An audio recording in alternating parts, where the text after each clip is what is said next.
beliau itu melakukan pembiaran. Mereka tahu.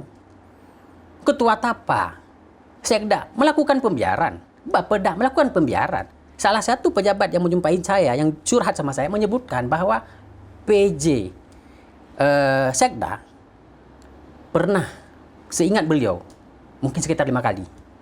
Ada yang melalui telepon, ada yang berjumpa langsung. Apa yang dibilangnya?